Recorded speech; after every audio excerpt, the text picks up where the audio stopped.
అనేక రంగాల్లో మనం చూస్తే వ్యవసాయం, పాడి, మత్స్య, హార్టికల్చర్ రంగాలు, పరిశ్రమలు, వాణిజ్యం, లాజిస్టిక్స్, సర్వీస్ సెక్టర్, ఐటీ, ఆరోగ్యం, వైద్య సౌకర్యాలు, విద్య, నైపుణ్యం, పర్యావరణం, సహజ వనరుల పరిరక్షణ, మౌలిక వసతులు, రోడ్లు, నీటి పథకాలు, ఇంకో పక్కన పట్టణాభివృద్ధి, గ్రామీణాభివృద్ధి, అదే మరిగా ఎక్కడికక్కడ అడ్మినిస్ట్రేషన్ యొక్క ఎఫిషియన్సీ పెంచుకుంటూ డిజిటల్ గవర్నెన్స్.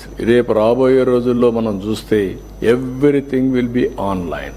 ఈవెన్ సొల్యూషన్ కూడా విచ్ ది రైట్ సొల్యూషన్ అనేది మనం తొందరలోనే ఆన్లైన్ లో ఇచ్చే పరిస్థితికి వస్తాం. ఇంకొక పక్కన 3 ప్రయోగాలు మన రాష్ట్రంలో జరుగుతున్నాయి బిల్ గేట్స్ ఫౌండేషన్ నుంచి. ఒకటి హెల్త్, టోటల్ గా అందరి హెల్త్ రికార్డ్స్ అన్ని డిజిటలైజ్ చేసి ఆన్లైన్ లో పేషెంట్స్ దగ్గర నుంచి, డాక్టర్స్ దగ్గర నుంచి, ఎవరైతే ఈ నర్సెస్ అందరూ కూడా హెల్త్ ఆరోగ్య రంగానికి సంబంధించిన ప్రతి ఒక్కరూ ఆన్లైన్ లో ఉంటారు. అదే సమయంలో గ్లోబల్ నాలెడ్జ్ అని ఏఐని ఉపయోగిస్తాం. దీనివల్ల ఏ నిర్ణయం కావాలన్నా ఎక్యురసీ విల్ బి మోర్. ఇక్కడ నుంచి ప్రివెంటివ్ హెల్త్, అదే సమయంలో రియల్ టైం మానిటరింగ్, ఇంకొక పక్క క్యూరేటివ్కి వెళ్తాం.